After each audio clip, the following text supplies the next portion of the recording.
Mesdames, Messieurs, bonjour. Nous allons poursuivre notre exploration des thérapies émergentes des atteintes auditives. Alors, le cours d'aujourd'hui portera sur la chirurgie du génome, qu'on devrait plutôt appeler nanochirurgie.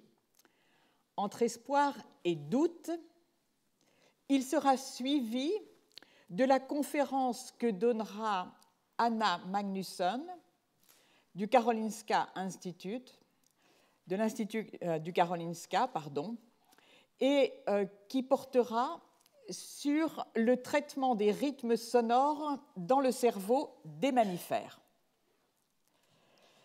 Nous allons voir successivement comment, en parallèle d'une vectorisation de l'ADN thérapeutique via les vecteurs viraux présentés lors du dernier cours, se développent des recherches qui ont pour but d'éviter l'utilisation des virus par le développement de vecteurs non viraux, appelés aussi véhicules.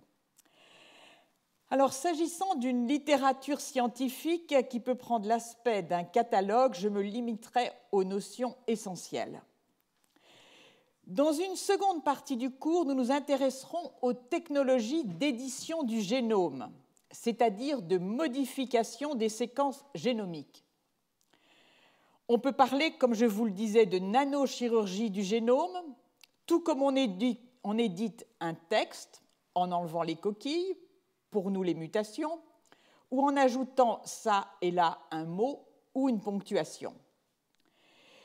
3 systèmes d'édition du génome fondés sur des principes voisins, en tout cas pour les 2 premiers, ont été développés. Le dernier né, le système CRISPR-Cas9, est une petite révolution en raison de sa versatilité et de son aisance de mise en œuvre, Et nous verrons la foison d'innovations développées pour en améliorer les performances et en élargir le champ d'application. Depuis 2013, début donc du développement de ce système CRISPR-Cas9, le nombre des publications de recherche sur cette technologie, popularisée sous le nom de ciseaux moléculaires, car de fait, elle introduit une coupure dans les 2 brins d'ADN, croît de façon exponentielle et celui des dépôts de brevets croît même plus rapidement encore. Les recherches visent à améliorer la fonction ciseau, la rendre plus efficace au niveau des sites de coupure souhaités, les sites de coupure ciblés, et également de minimiser jusqu'à ne plus avoir de coupure hors du site ciblé. En d'autres termes, il s'agit d'éliminer ce qui en anglais est appelé les off-targets.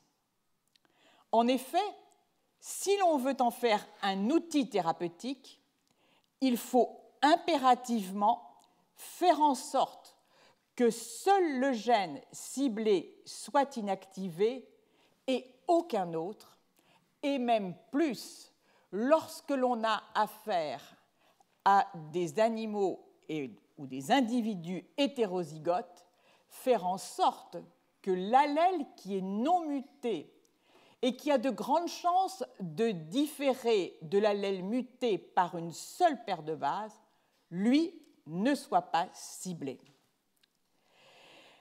Alors, les recherches visent aussi à transformer ce ciseau moléculaire en un autre type d'éditeur du génome.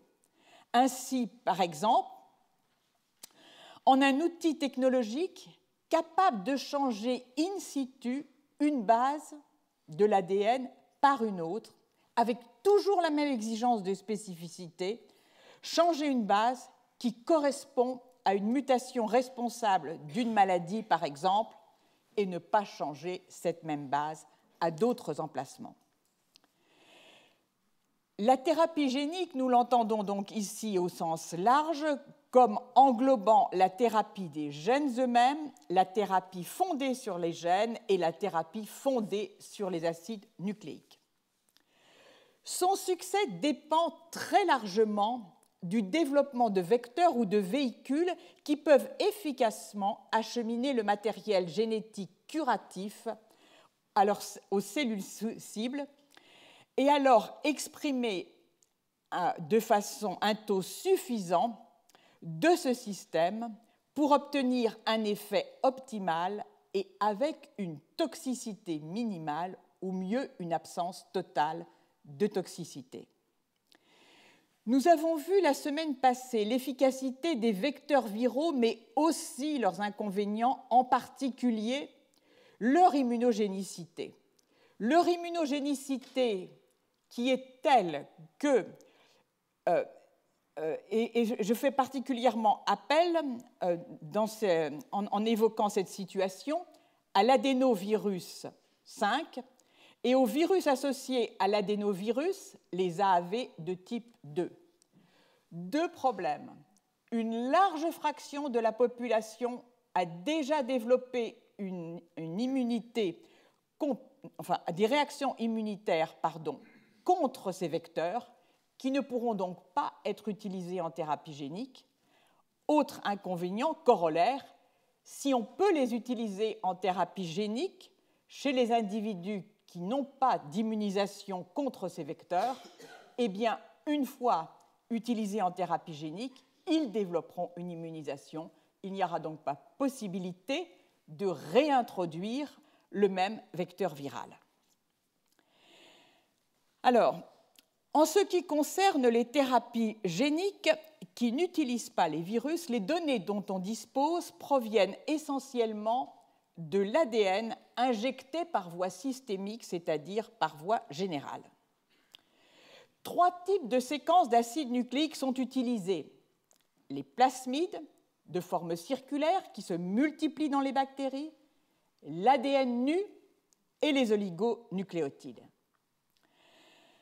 Un panorama global dressé en 2017 donnait 2600 essais de thérapie génique, 65% faits aux États-Unis, 23% en Europe, 6,5% en Asie, de l'ordre de 1% en Australie et 0,2% en Afrique. Il se distribue en 65% d'essais cliniques de thérapie anticancéreuse et 11% pour des atteintes héréditaires monogéniques. Les autres correspondent à un ensemble d'autres atteintes et aussi à des démarches préventives comme la vaccination médiée donc par injection d'ADN. Les vecteurs ou véhicules de ces essais sont pour 20% des adénovirus, 18% des rétrovirus, 7,3% des lentivirus, 6,6% le virus de la vaccine, 3,5% le virus de l'herpès.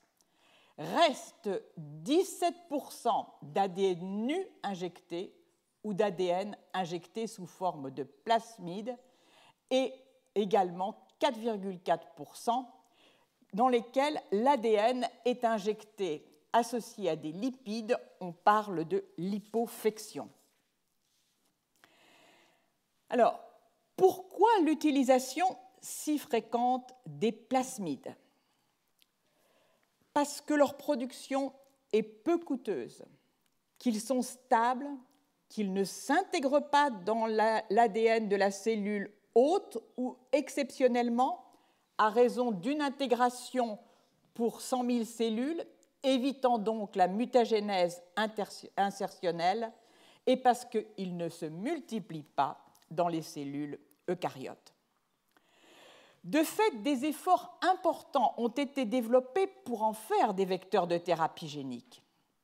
Je citerai par exemple le fait que ces plasmides contiennent souvent des séquences bactériennes qui sont riches en séquences CpG non méthylées qui sont immunogènes.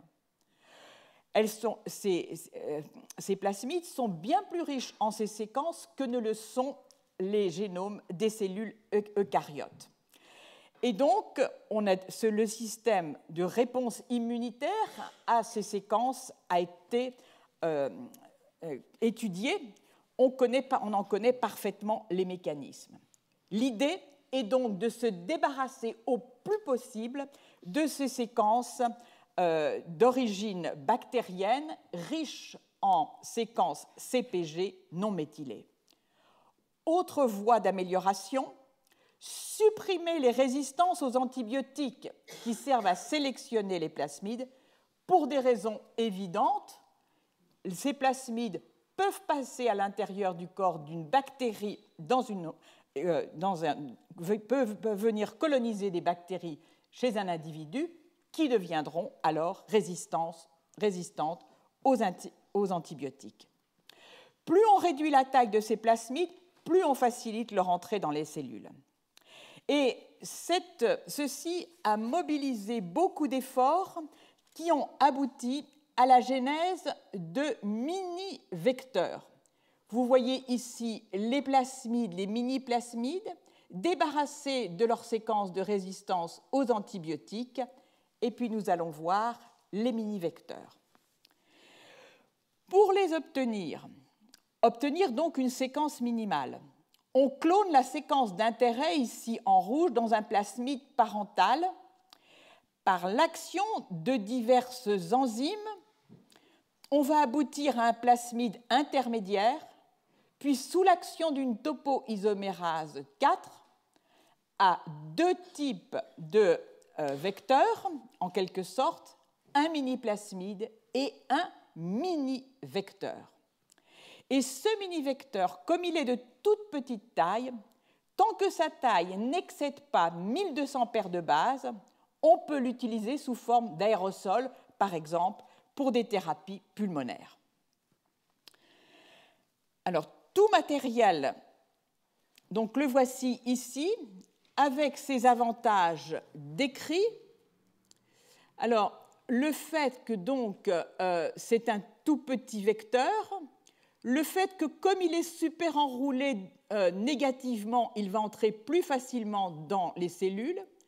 Point très important pour ces vecteurs dont la destinée est thérapeutique, il faut pouvoir obtenir une purification de très haut niveau. Et donc, c'est ce qui est obtenu avec ces mini-vecteurs qui sont facilement purifiables. Et donc, aujourd'hui, on ne connaît pas de désavantage à ces petits vecteurs. Tout matériel génétique nu fait face à des difficultés cependant pour entrer dans des cellules. C'est pourquoi on tente aujourd'hui à les fonctionnaliser en leur ajoutant des séquences d'adressage, un type particulier de cellules, les cellules que l'on veut traiter, ou en leur ajoutant des séquences qui leur permettront de gagner le noyau. Alors, on imagine bien la difficulté que rencontre l'ADN pour passer les différentes membranes des cellules. En conditions physiologiques, l'ADN se ionise et il forme un polyanion chargé négativement. Or, son objectif est qu'il entre en contact avec la membrane cellulaire qui, elle aussi, est chargée négativement. Comment s'y prendre? Assez simplement, en entourant l'ADN dans une vésicule de lipides cationiques, donc chargés positivement. C'est ainsi que ne cessent de se développer des particules lipidiques. En variant leur composition lipidique, on peut favoriser l'attachement préférentiel à un type de membrane versus à un autre. Et ces vésicules lipidiques peuvent enfermer des ARN interférents, dont nous avons parlé la fois précédente, et ils peuvent également enfermer des micro-ARN, de l'ADN, comme vous le voyez ici, et des ARN messagers. À côté des lipides cationiques, sont développés depuis peu des lipides ionisables dont la charge électrique va dépendre de leur environnement, et surtout des lipodoïdes ou matériels de type lipidique.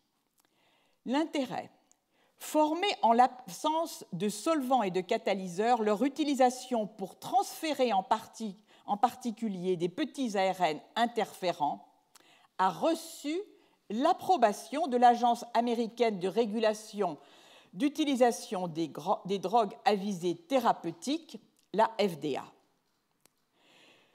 Quantité de dérivés sont aujourd'hui générés puis fonctionnalisés, comme nous l'avons vu tout à l'heure. On peut même y introduire une nanoparticule magnétisée pour les diriger, par exemple, vers une tumeur. Alors, voici ici les lipides cationiques et les lipidoïdes schématisés. Alors, passons maintenant au trajet que doit parcourir une nanoparticule lipidique. Son intérêt, l'ADN étant enfermé dans la particule, il va échapper aux endonucléases qui se trouvent dans le sérum. Puis, la vésicule, donc, va être en contact, traverser d'abord la microvasculature ou les vaisseaux, puis entrer en contact avec la cellule cible. Là, la vésicule va être endocytée, elle va entrer dans un endosome et surtout, l'objectif est qu'elle en sorte avant d'être captée par un lysosome. Or, les nanoparticules lipidiques et surtout les lipides ionisables, une fois arrivés, lorsqu'ils sont composés de lipides ionisables, une fois arrivés dans l'endosome, dont le pH est bas, vont se protoniser. Elles vont alors s'associer aux lipides anioniques de la membrane de l'endosome, ce qui va conduire à l'échappement du matériel génétique dans le cytoplasme. Il n'en demeure pas moins que l'entrée du matériel génétique dans la cellule et encore davantage dans le noyau via les vésicules lipidiques reste moins efficace que ne l'est l'entrée via les vecteurs viraux. Les problèmes de réaction immunitaire sont cependant bien moindres qu'avec les virus, et donc la vectorisation des ADN thérapeutiques par des nanoparticules lipidiques est un champ de recherche aujourd'hui très actif. J'en viens à l'édition du génome et la technologie associée. Nous allons en effet aborder cette question sous un angle technologique.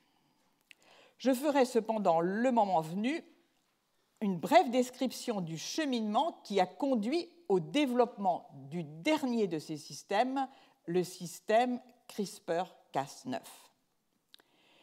L'édition du génome a en réalité commencé en 1985.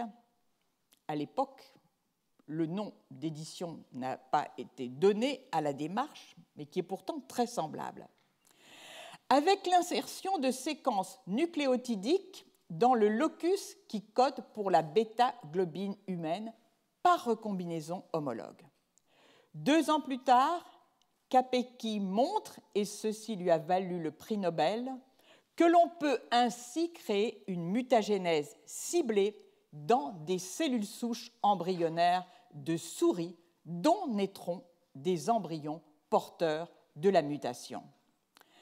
Ainsi, soit un gène peut être totalement inactivé, on parle de knockout en anglais, soit une base peut être changée, introduisant la substitution d'un acide aminé par un autre, en anglais knocking. Cette méthode d'édition du génome fut extrêmement fructueuse, puisque pendant 20 ans, de 1987 à 2013 des quantités d'animaux mutants, presque exclusivement d'ailleurs des souris, modèles des maladies humaines, ont ainsi été générés. Son principal inconvénient est le fait qu'il faut environ une année pour obtenir ce type de modification du génome parce qu'elle va mettre en jeu des croisements successifs de souris sur plusieurs générations. Cette méthode d'édition du génome implique la recombinaison homologue, je vais y revenir. Elle a un autre inconvénient, c'est qu'elle est particulièrement difficile à mettre en œuvre dans les cellules humaines. C'est ce qui a entraîné le développement d'approches alternatives, non plus pour inactiver les gènes, mais pour en diminuer l'expression. C'est ainsi que les chercheurs ont eu recours aux oligonucléotides antisens ou aux petits ARN interférents. Ces approches, en règle générale, ne font que réduire l'expression des gènes, mais ne l'abolissent pas, et cette réduction n'est que transitoire. De surcroît, ces approches, qui utilisent donc des ADN complémentaires à la région ciblée, ont certains inconvénients, le fait que ces ADN ou ARN peuvent également s'apparier à des gènes hors le gène visé. C'est pour ces raisons que s'est développée une nouvelle vague de technologies qui a reçu différents noms: gene editing, genome editing, genome engineering.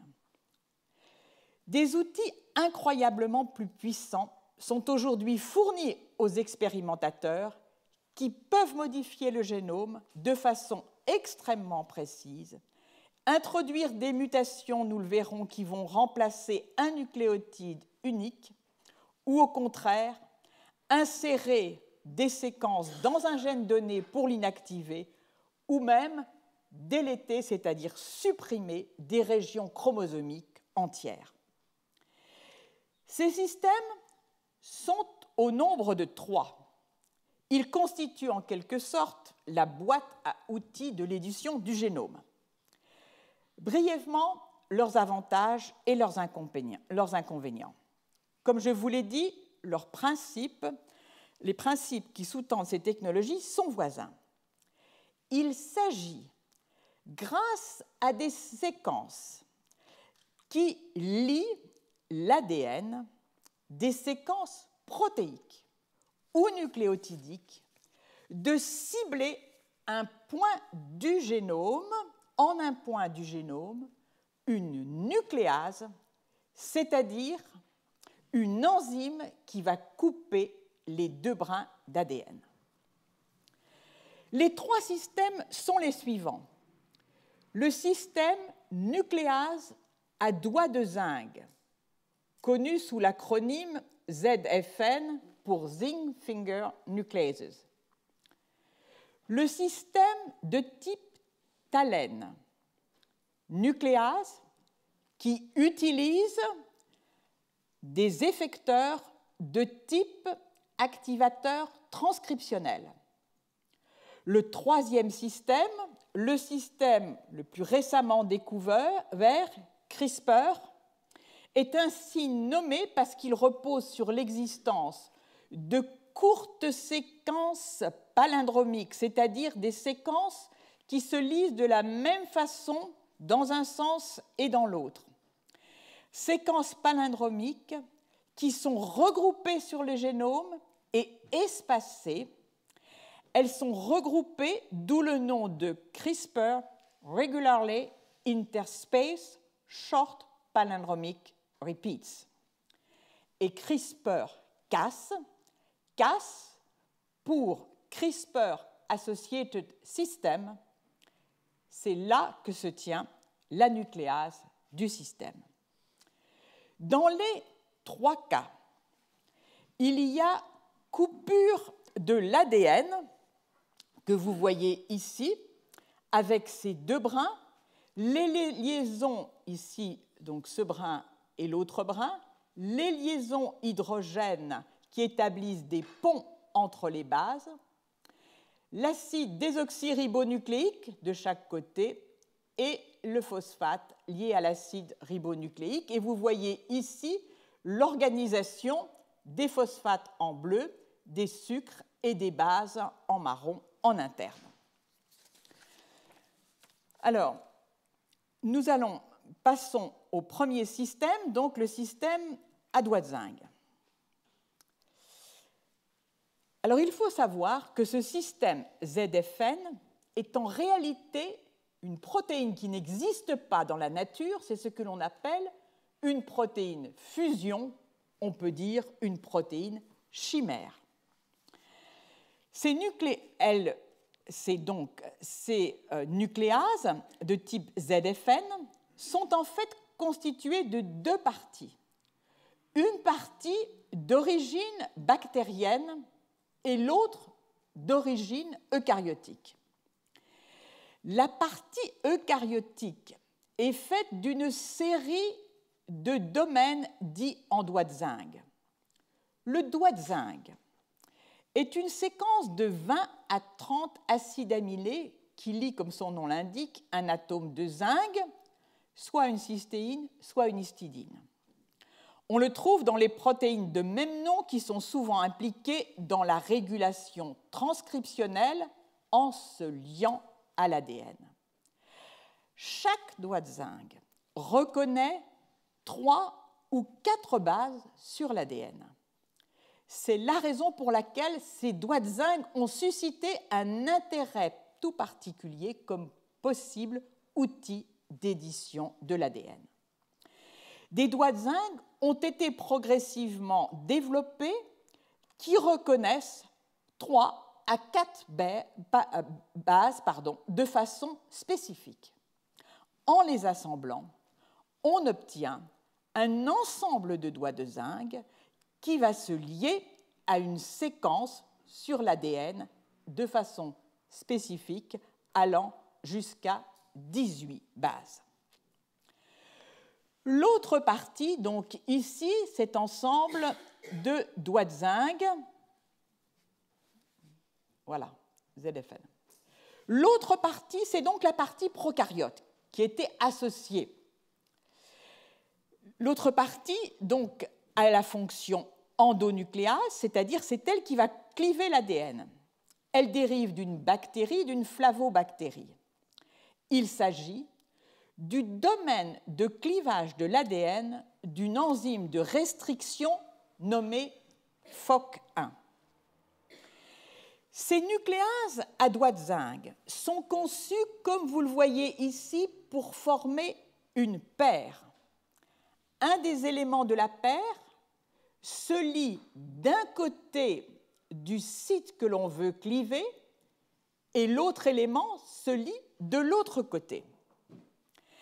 Chaque élément, en ce qui concerne le domaine FOC1, est un monomère et le clivage de l'ADN, indiqué ici par DSB double strand break, c'est-à-dire le fait que les deux brins d'ADN vont être coupés, n'a lieu que si les monomères interagissent. Ceci exerce par conséquent une contrainte importante sur la reconnaissance, puisque pour qu'il y ait coupure, il faut que chacun des éléments de la paire soit correctement positionné pour que le domaine FOC1 puisse se dimériser.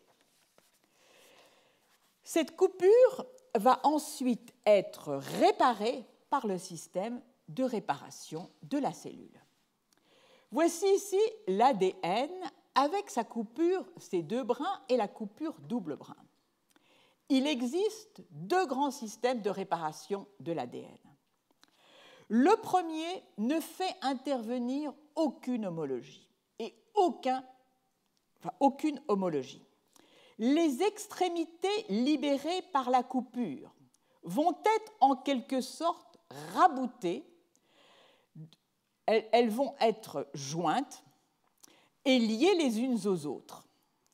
C'est ce que l'on appelle donc non-homologous unjoining, abrégé en anglais en NHEJ.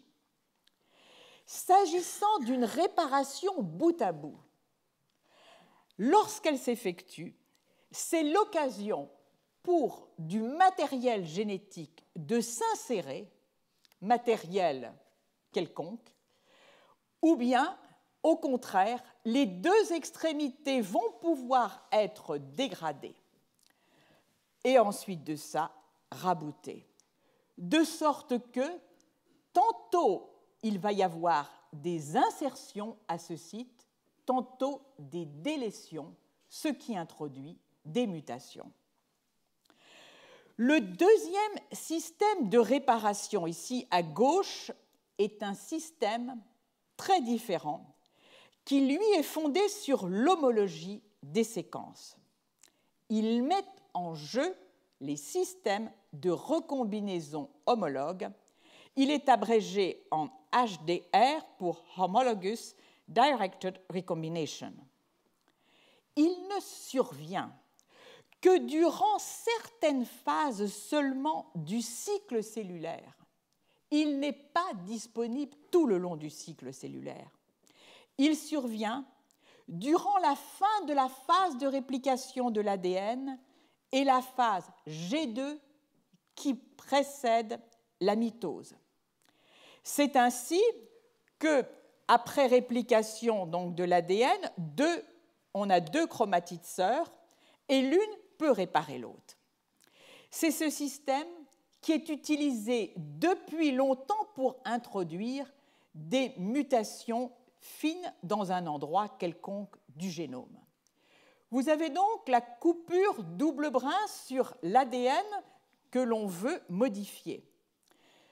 Si vous avez introduit dans la cellule ce fragment d'ADN très largement homologue au fragment ici en bleu, il va y avoir appariement de l'un des brins, ou plutôt de chacun des brins, de l'ADN d'origine avec chacun des brins de l'ADN homologue ou quasi-homologue. C'est une façon de supprimer, de réparer ad intégrum le brin rompu ou bien d'introduire un tout petit nombre de mutations. Alors, donc, je vous le disais, c'est une façon d'introduire des mutations spécifiques, système donc totalement opposé à ce raboutage, si je puis dire, des extrémités qui, lui, va laisser entrer délétion et insertion. Alors, dans les cellules qui sont post-mitotiques, et on le reverra, c'est le cas des cellules de l'oreille, ce système de recombinaison homologue n'est pas présent. À l'inverse, dans toutes les cellules qui se divisent, il l'est. Alors, on peut aujourd'hui réparer, en particulier en utilisant même de l'ADN simple brun ou des oligonucléotides comme matrice de réparation. En dépit des avantages de l'édition du génome par des nucléases associées donc à ces protéines, dans cette protéine fusion où vous avez la nucléase et les doigts de zinc, cette approche a un certain nombre d'inconvénients potentiels. Assembler les doigts de zinc, les assembler en une séquence de très haute affinité n'est pas trivial et ceci ne relève pas d'une routine, d'une technique de routine pour les non-spécialistes. Bien sûr, aujourd'hui, il existe des librairies de doigts de zinc et des compagnies qui vont choisir pour vous les doigts de zinc qui doivent être synthétisés pour avoir une spécificité de coupure maximale à un endroit donné. Mais le problème est aussi qu'en utilisant cette technique de coupure à doigts de zinc, on introduit essentiellement, comme pour toutes les autres formes, on va introduire, en particulier dans les cellules post-mitotiques, ce système donc qui va conduire à l'insertion de délétions à des insertions ou des élétions, abrégées en indel. De surcroît, on peut avoir aussi des reconnaissances dans des cibles non souhaitées, au niveau de sites non souhaités, non ciblés, des off-target. Ces dernières, nous l'avons vu, on peut les réduire grâce à l'assemblage des deux monomères, qui portent donc une exigence de la proximité de reconnaissance des séquences ciblées, comme je vous l'ai montré. Alors, je vais passer au deuxième type de système, le système de type Thalène. On le doit à la découverte d'une classe de protéines que l'on dit effecteurs de type activateur transcriptionnel, ce qui donne en anglais l'abréviation TAL. Et cette fois-ci, les domaines que l'on va utiliser viennent des pathogènes des plantes. C'est donc un domaine nouveau qui a été ainsi identifié.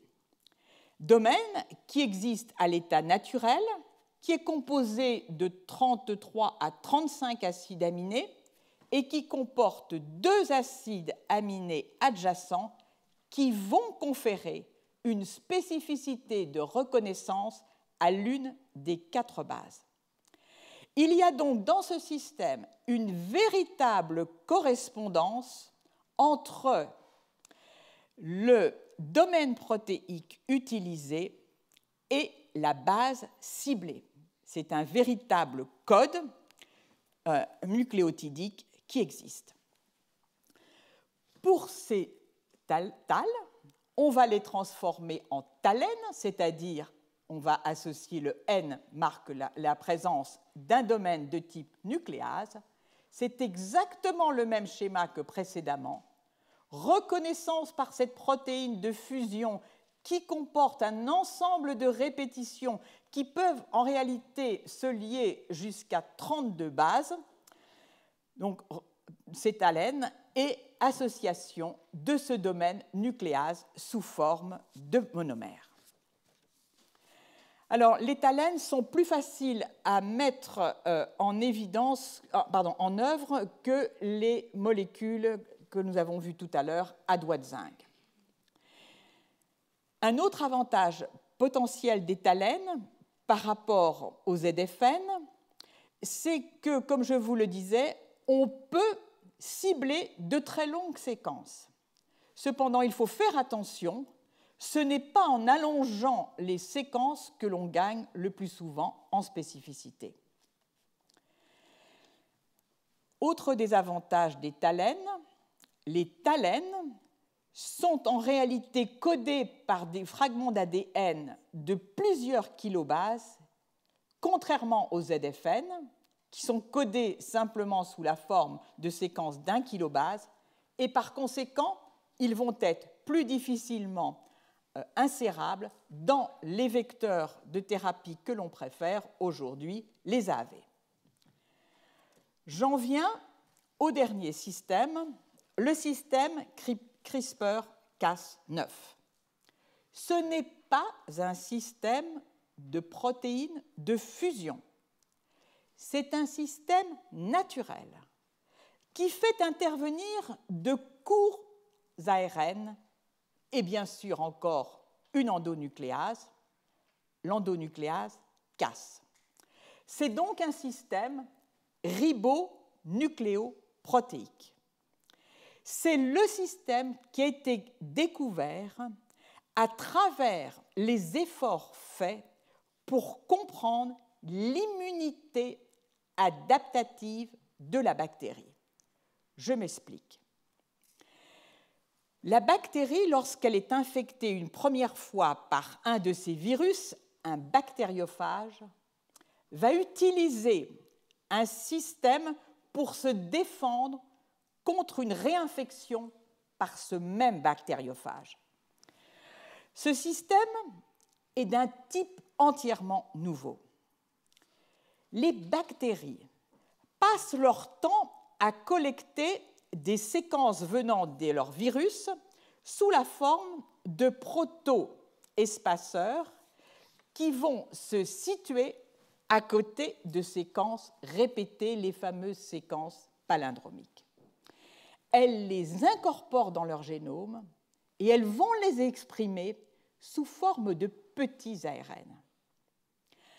Un bactériophage, donc le virus de la bactérie, du même type qu'un précédent qui a injecté son ADN dans une bactérie donnée, entre en contact avec la bactérie. Là, il injecte son ADN. L'ARN codé par l'espaceur correspondant, l'ARN codé, j'ai bien dit, est synthétisé.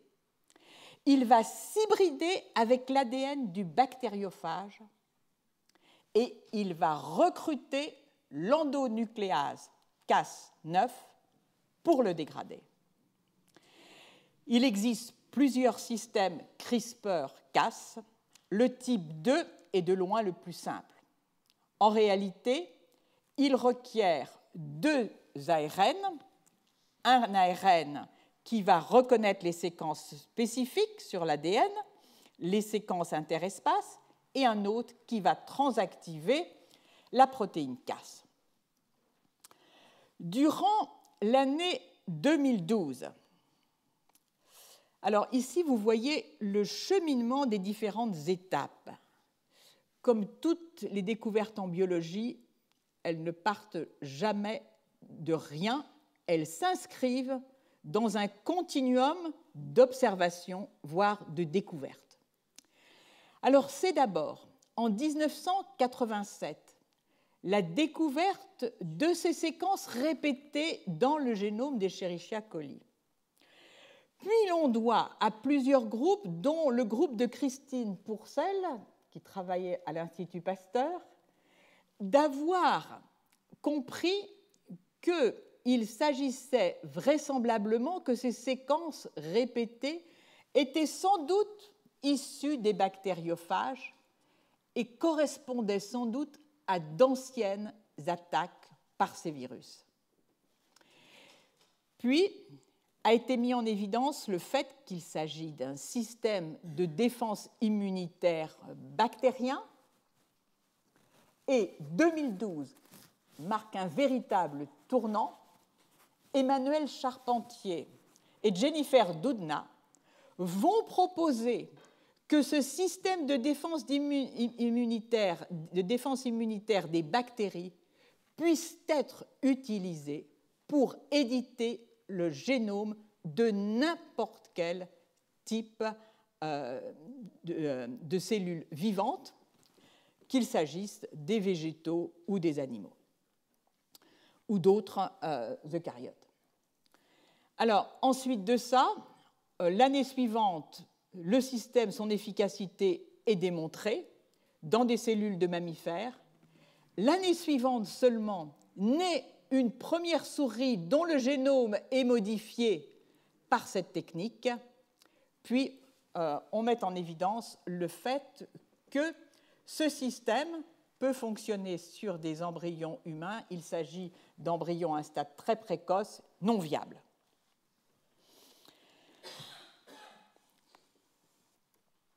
Alors, comment est-il fait, ce système? Eh bien, il comprend donc des petits ARN que vous voyez ici, schématisés là, et que vous voyez ici, qui sont appelés guides.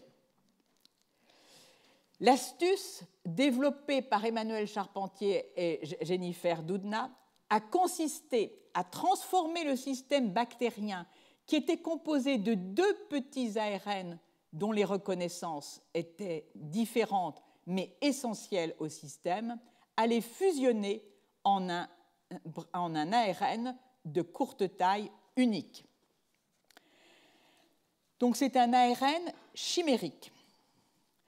Et elle démontre que dans la bactérie, on obtient bien la coupure au site souhaité en utilisant ces guides ARN qui sont complémentaires des séquences ciblées. Ces guides ARN, ils sont sur l'ADN, les séquences correspondantes sont associées à une séquence que l'on dit motif adjacent au protoespace, abrégé en anglais en PAM, que vous voyez ici, en orange. Cette séquence, elle est variable d'une bactérie à l'autre, et donc c'est une séquence ici que vous voyez de 3 nucléotides, mais elle est parfois plus longue, ajoutant une spécificité de reconnaissance. La séquence d'événements qui va conduire à l'action de l'endonucléase Cas9 est la suivante. Il y a d'abord une interaction qui se fait entre le guide ARN et Cas9. Les séquences complémentaires de l'espaceur sur l'ADN vont alors être libérées. Elles sont exposées. Le ciblage de l'ADN commence alors. Cas9 reconnaît la séquence PAM, comme vous le voyez ici, et il s'ensuit le fait qu'à ce niveau-là, les 2 brins de l'ADN ciblés s'écartent légèrement, comme vous le voyez ici, la séquence un brin d'ADN ici en vert, qui s'écarte de son brin complémentaire. Donc, c'est à ce moment-là, la partie du guide donc, qui est complémentaire du proto-espaceur va s'apparier avec cette séquence. Ceci active la Cas9 qui va cliver l'ADN. Et on a une coupure double brin en tout point identique à celle dont je vous ai parlé tout à l'heure. La coupure est en règle générale située à 3 bases du motif PAM à l'intérieur du proto-espaceur. À l'inverse des thalènes et des ZFN, qui nécessitent pour chaque expérience une nouvelle cible qui doit être resynthétisée, c'est-à-dire une nouvelle cible qui va être synthétisée sous forme d'ADN, avec donc des séquences de reconnaissance de l'ADN bien particulières. Ici, le système CRISPR-Cas9 est extrêmement versatile. L'enzyme Cas9 est toujours la même, quelle que soit l'expérience. Il suffit de modifier les guides ARN qui font environ une vingtaine de bases. Or, ceux-ci sont synthétisés très aisément par des compagnies.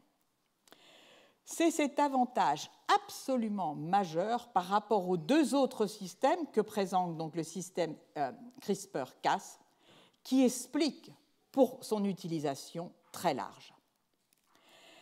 Alors, dans un premier temps, ont été utilisées la Cas9 codée par de l'ADN et les guides étaient initialement synthétisés à partir de l'ADN en utilisant un promoteur de différentes ARN polymérases.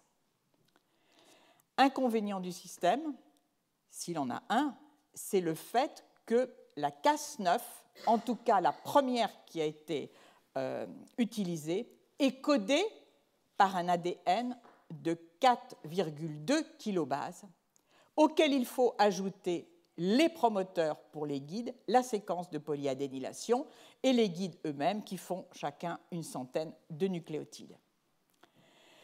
Donc le système a évolué. Comment a-t-il évolué? D'abord chercher avec la diversité biologique, c'est simple, des Cas9 de plus petite taille dans d'autres bactéries, et de fait, il en a été trouvé dont la taille ne fait que 3 kilobases. Et puis, ensuite de ça, comment améliorer le système? C'est principalement tenter d'en accroître la spécificité. Et là, à nouveau, on peut jouer sur l'ARN et sur la Cas9, l'endonucléase. Alors, il a été d'abord recherché une Cas9 qui introduit non pas une coupure double brin, mais une coupure simple brin. Alors, à ce moment-là, on peut transformer le système en un système en deux morceaux, une paire, comme nous avons vu précédemment, puisqu'il va falloir avoir une coupure sur un brin d'ADN et une coupure sur l'autre brin d'ADN en regard. Le système a également évolué en utilisant le domaine que nous avons vu précédemment, le domaine FOC1. On a fait évoluer la nucléase Cas9 de sorte qu'elle reconnaît toujours les guides ARN, mais n'a plus d'activité nucléase.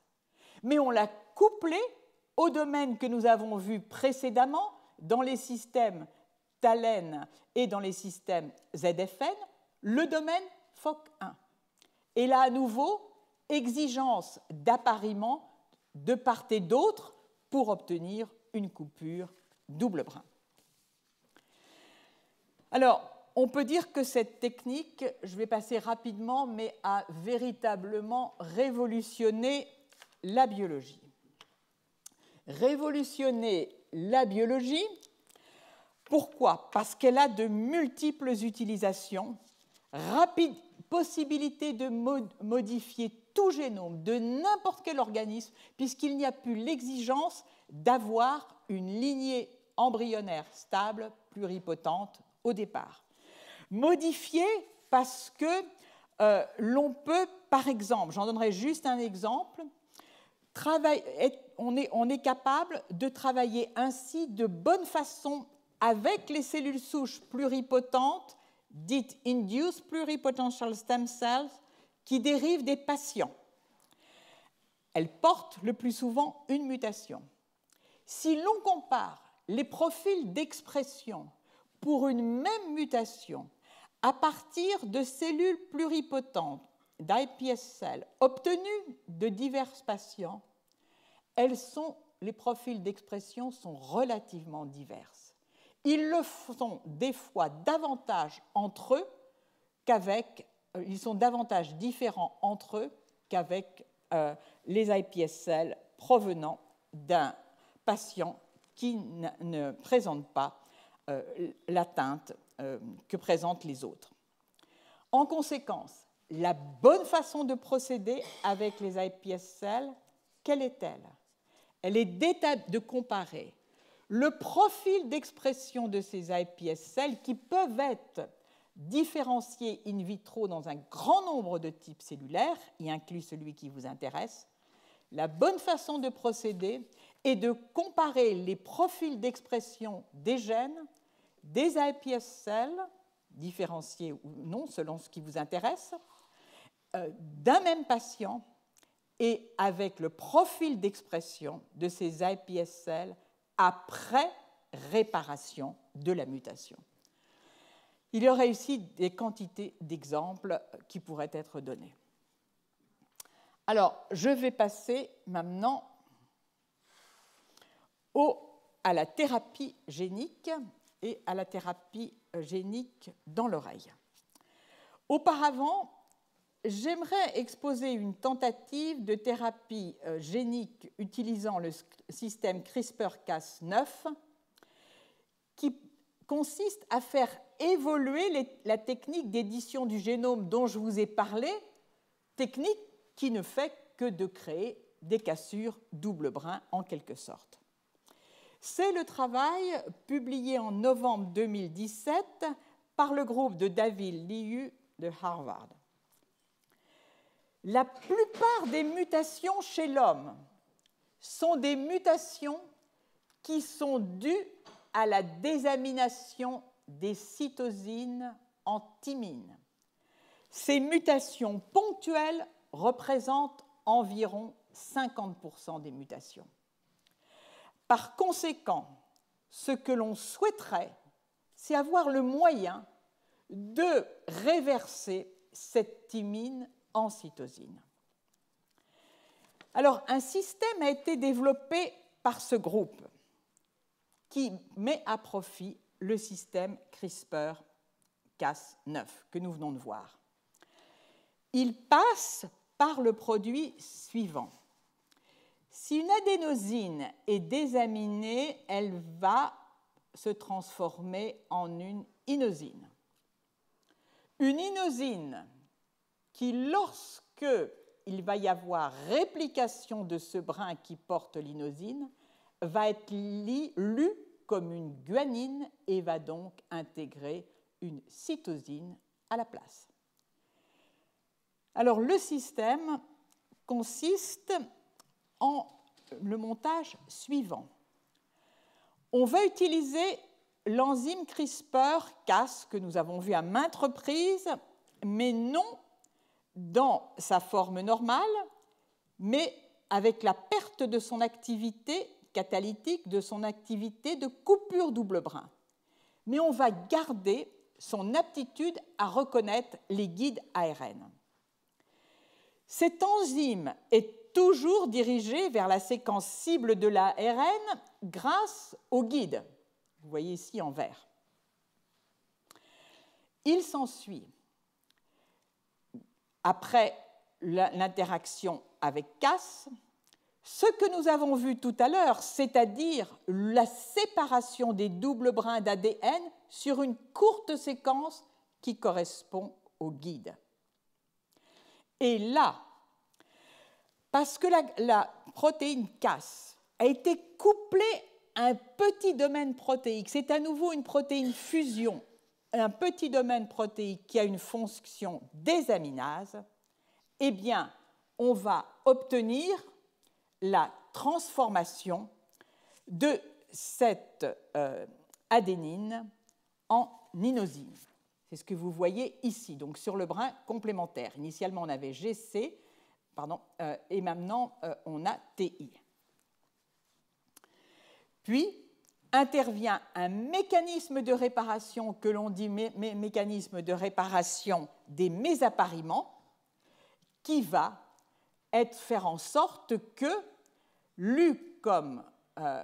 donc, on a ici la guanine qui va s'apparier avec une cytosine. Ce système est appelé édition de base, en anglais abrégé par BE, et portant sur l'adénosine, il est appelé ABE.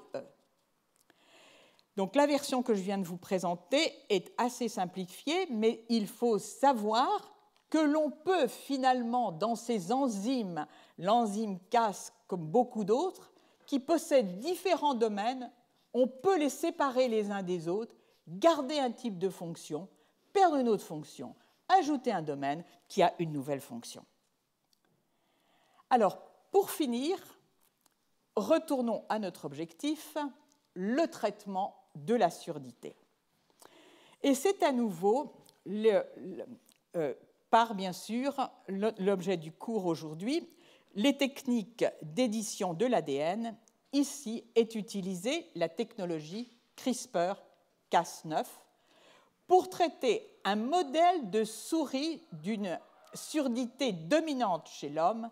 Et c'est à nouveau la même équipe de Harvard qui publie ce travail, David Liu.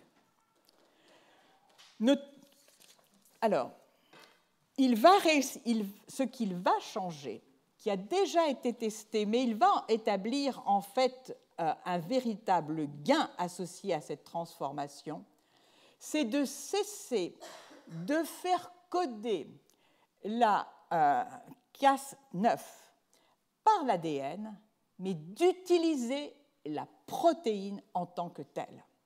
Donc, on va se retrouver avec le système ribonucléoprotéine, ribo, parce que, bien sûr, sont associés les guides ARN. Alors, ceci est assez astucieux. Pourquoi ? Nous allons le voir en termes de spécificité, mais le fait d'utiliser non pas un ADN qui va continuer de synthétiser la protéine CRISPR-Cas, qui va rester là dans la cellule s'en donnant à cœur joie pour aller chercher maintenant des cibles qui sont des cibles qui ne sont pas 100% homologues, qui sont des cibles qu'on ne voudrait pas toucher. Donc l'idée est que si on utilise non pas de l'ADN, mais la protéine elle-même, elle a une durée de vie courte. Par conséquent, elle va d'abord être active là où les guides ont le plus d'affinité, c'est-à-dire là où on veut couper l'ADN, puis elle va disparaître, limitant ce que l'on appelle donc les atteintes des hors-cibles ou off-target. Je vous rappelle donc que nous sommes dans des cellules post-mitotiques et donc que n'existe que le système d'assemblage, après la coupure double brin, d'assemblage des morceaux d'ADN, que n'existe pas dans cette situation physiologique de la cellule la recombinaison homologue. Donc ce qui va être recherché, c'est la chose suivante. Il va être recherché si l'on peut inactiver un allèle qui est responsable d'une atteinte dominante, c'est-à-dire que l'autre allèle est normal. Il est responsable d'une atteinte parce qu'il code une protéine qui va être exprimée et qui non seulement va être exprimée, mais va pouvoir contrecarrer l'activité de la protéine normale synthétisée par l'autre allèle dans les cellules. Alors, l'expérience est la suivante. Elle va consister dans un premier temps à trouver le guide optimal pour essayer d'introduire, d'inactiver cet allèle qui porte cette mutation en position 1235, l'inactiver, c'est-à-dire obtenir une coupure double brin qui entraînera insertion et délétion. Vont être testés un certain nombre de guides ARN, ici, qui diffèrent par leur relation à la séquence PAM dont je vous parlais. Et en réalité, comme elle est NGG, il y en a plusieurs dans la région. Et donc, vont être testées ces 4 courtes séquences et on va regarder si l'on peut obtenir, par transfection, l'inactivation de l'allèle mutant sans toucher à l'allèle sauvage. Ce guide ARN va être transféré dans des cellules fibroblastiques, soit sauvages, ici en rouge, soit mutantes, pour la mutation que je n'ai pas encore présentée, qui s'appelle Beethoven. Cette mutation, elle est responsable à l'état hétérozygote Beethoven sur un allèle et l'autre allèle sauvage, ou Beethoven, d'une perte de l'audition. Cette même mutation, chose curieuse, a été retrouvée chez l'homme, entraînant également une perte de l'audition. Donc, on va transférer chacun de ces guides. Cette mutation se situe dans un gène qui code pour un des composants sans doute majeurs du canal de mécanotransduction des cellules sensorielles. Cette sous-unité s'appelle TMC1. Alors, ici, le transfert du guide TMC1 MUT1 que vous voyez ici, puis MUT2, MUT3, etc.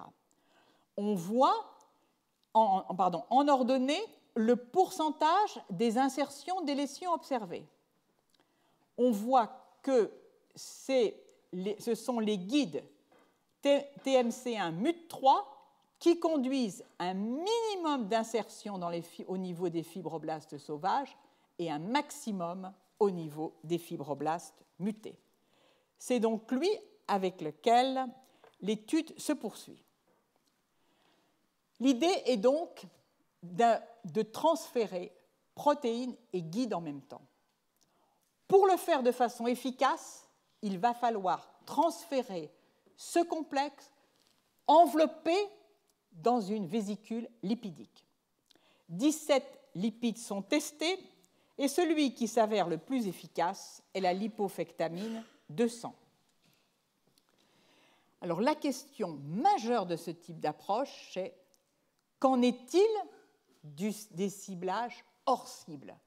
Ces fameux ciblages qui vont inactiver des gènes qui peuvent être des gènes absolument essentiels, c'est-à-dire qui vont mutagéniser les gènes. La séquence des génomes permet d'identifier les séquences qui sont proches de la séquence ciblée. Ici, une dizaine sont identifiées, et dans l'expérience que nous venons de voir, c'est-à-dire qui consiste à une transfection de cellules, dont cette fois-ci il s'agit non pas seulement des cellules sauvages, on va injecter la Cas, soit codée par un plasmide, soit sous forme de protéines, chaque fois avec les guides ARN. Que voit-on? En ce qui concerne les insertions-délétions au niveau de la cible, le résultat est un peu meilleur, mais pas très différent, que la Cas9 soit codée par l'ADN ou délivrée sous forme de protéines. En revanche, vous le voyez ici, pour chacune des séquences apparentées, l'effet des coupures et des insertions ou délétions en ces sites est totalement minimisé si c'est non pas le plasmide qui code pour la Cas9 qui est inséré, mais la protéine elle-même. Donc là, il y a bien une avancée spectaculaire, le fait que la protéine Cas5 conduit à une spécificité de coupure bien plus grande lorsqu'elle est utilisée telle qu'elle que lorsqu'elle est codée par l'ADN. Alors, nous allons maintenant regarder les effets de ces injections. Les effets de ces injections vont être regardés après transfert par cochléostomie de la protéine Cas9 avec les guides sélectionnés. Transfert dans un animal qui a la mutation que nous avons vue Beethoven sur un allèle TMC1, mais une délétion sur l'autre. Et une double délétion sur une protéine de la même famille que TMC1 et qui agit de façon semblable pour former une des sous-unités du canal de mécanotransduction. On enregistre les courants de mécanotransduction, ici donc, dans les deux cas, ici chez cet animal mutant. Que voit-on? Eh bien, sans injection, voici le courant de mécanotransduction. Lorsque l'on a injecté l'enzyme couplée, donc Cas9, couplée à ces guides ARN, on voit une réduction du courant. Réduction puisque maintenant, on peut en première approximation penser que l'on a inactivé l'allèle porteur de mutation. C'est une réduction, ce n'est pas une suppression complète du courant, ce qui indique que seuls certains allèles ont muté, ont fait l'objet de l'édition. À côté, une approche quantitative de ce que je viens de vous montrer qui établit le fait que si l'on regarde à jour 15-16 ou à jour 20-23, on a les mêmes effets. Quel effet produit cette édition, en première approximation, cette édition du génome sur la survie des cellules sensorielles auditives? Ici, les cellules sensorielles auditives, la cochlée de l'animal mutant que nous avons vu auparavant, donc qui n'avait gardé que l'allèle muté de TMC1. Les cellules sensorielles sont révélées par un immunomarquage utilisant des anticorps dirigés contre l'un de leurs composants, la myosine θ. Vous voyez en particulier à la base de la cochlée un grand nombre de trous qui indiquent en fait, il y a disparition de certaines cellules chez ce mutant qui n'est pas injecté. Lorsque ce mutant est maintenant injecté, on voit réapparaître, en quelque sorte, ou plutôt que la survie de certaines cellules est prolongée. Et là, ici, il s'agit simplement d'un contrôle. Alors, mesuré ainsi tout le long de la cochlée, on peut voir que dans ces conditions de transfert et d'édition potentielle du génome, c'est surtout les cellules ciliées internes qui sont corrigées et les cellules ciliées internes de la base de la cochlée. Passons au plan physiologique. On va mesurer le seuil des ABR en vert les témoins sauvages, en rouge les animaux mutants non injectés, en bleu les animaux injectés. On voit que le seuil des animaux mutants injectés s'abaisse. Il y a donc une certaine correction. La correction est encore bien plus nette au niveau des ondes ABR et en particulier au niveau de l'onde 1. En rouge, le tracé obtenu chez un animal mutant, en bleu, chez un animal mutant qui a reçu donc la protéine Cas9 associée à ses guides et insérée dans une vésicule lipidique. À droite, la quantification de l'amplitude de l'onde 1, dont on voit qu'elle est très nettement augmentée. Autre test, c'est le test de sursaut en réponse à une stimulation acoustique, pour lequel on voit à nouveau, toujours avec le même code couleur, les mutants non injectés en rouge. L'amplitude de la réponse est très faible. Lorsque ont été injectés les guides associés à l'enzyme l'endonucléase Cas9, on voit au contraire que l'amplitude du sursaut est bien plus élevée.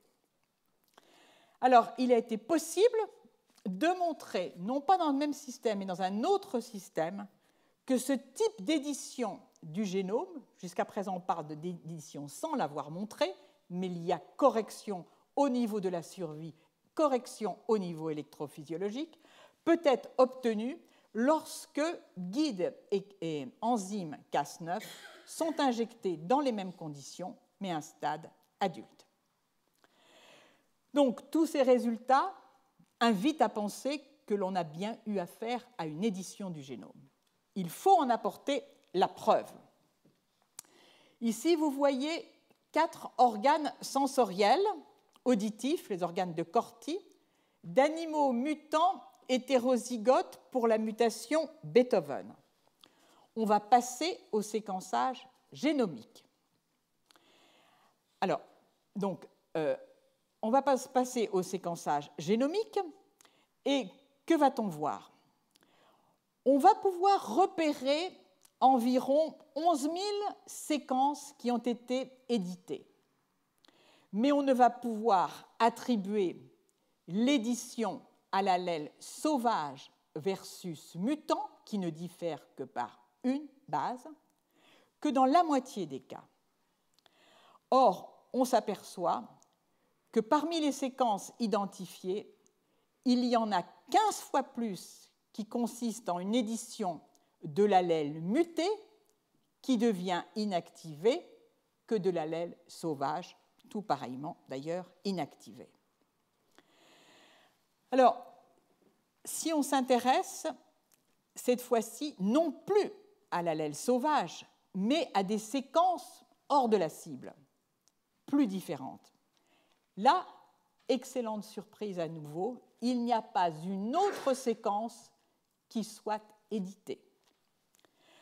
Donc ce résultat est très encourageant, d'une part parce qu'on obtient une très bonne spécificité des coupures, et d'autre part qu'en choisissant bien ces guides, la proportion des allèles mutés qui vont subir la coupure double brin versus l'allèle non muté est très différente.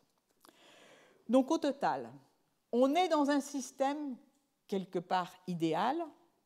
Il est sans virus, il est sans ADN. Le résultat est obtenu en une seule étape. Alors, il reste un point. L'efficacité, vous l'avez vu par la baisse du seuil auditif, reste faible. Il faut gagner en efficacité sans perdre en spécificité. Alors, on est dans un schéma de dominance. Il y a donc un allèle à réparer, plus on est dans un schéma de dominance négative, c'est-à-dire qu'il suffit d'inactiver en délétant n'importe quel morceau n'importe quelle séquence nucléotidique au cours de la coupure double brin ou en insérant n'importe quel morceau d'ADN pour obtenir l'inactivation de l'allèle muté. Les mutations dominantes, les auteurs disent qu'elles représentent 20% des formes de surdité. Je pense que ce chiffre est totalement sous-estimé. En revanche, quelle est la proportion de ces mutations qui ont un effet dominant négatif? Ceci reste à examiner, puisqu'une mutation dominante peut aussi être une mutation par haploinsuffisance. Alors, je vais terminer ici en vous remerciant de votre attention. Et nous faisons maintenant une pause de quelques minutes.